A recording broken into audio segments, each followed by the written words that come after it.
ভালো লাগছে না রে জগাই। তোকে তুলিকার কথা বলেছিলাম, মনে আছে তো? হ্যাঁ, তোর স্কুল লাইফের একটা মাত্র বান্ধবী যে আরাধনা 10টি ছেলের মধ্যে একটি ছেলের মতো বেঁচে পড়ে আছে। হ্যাঁ, দিল্লিতে থাকতো। উইন্টার ভ্যাকেশনে 2 দিন আগে কলকাতায় ফিরেছে। হ্যাঁ, তো যা দেখা কর ওর সাথে। কমাস ধরে অ্যাভয়েড করছে জগাই।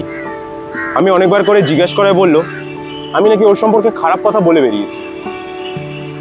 ও চাকরি পেয়ে গেছে বলে নাকি আমি ওকে হিংসে করি। আমি নাকি বলেছি ও সোর্স খাটিয়ে চাকরি পেয়েছে। তুই বল, আমি কি এসব করার মতো ছেলে? সবাইকে জাস্টিফাই করা তো তোর কাজ নয় বলাই। একবার বলেছিস, তারপরে বিশ্বাস না করলে পরে কিছু করার নেই, চুপ করে বস থাক। তাই বলে কিছু করব না? নিজেকে ঠিক প্রমাণ করার চেষ্টা করব না? কার কাছে ঠিক প্রমাণ করবি? যারা জাজমেন্ট দেয় তারা প্রত্যেকে কি নির্ভুল? কিন্তু ভুল ধারণাগুলো তো আগুনের মতো।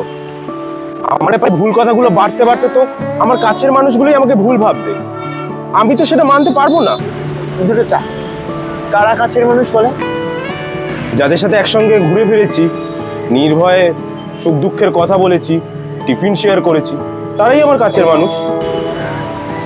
এতটা সময় কাটিয়েও যারা তোকে প্রমাণ ছাড়া বিশ্বাস করে না, জানবি তারা তোর ছিলই না কোনো। ওই সম্পর্কের ইনভেস্টমেন্টটা পুরোটাই তোর লস। কিন্তু আমি তো তাদের সাথে থাকতে চেয়েছি, একা হয়ে বাঁচতে চাইনি কখনো। আমরা সবাই একাই বলাই। এই যে তোর আজকে দুঃখ হচ্ছে, তাতে আমারও কিন্তু খারাপই লাগছে। কিন্তু তোর যেভাবে খারাপ লাগছে বা যতটা দুঃখ হচ্ছে ততটাই কি আমি ফিল করতে পারছি বল? শোক আসলে বস্তা ভর্তি ওজনের মতো। তোকে একাই সেটা বহন করতে হবে, আবার খুব যদি ঘাড়ে ব্যথা করে তখন ঘাড় থেকে একাই সেটা নামিয়ে ফেলতে হবে।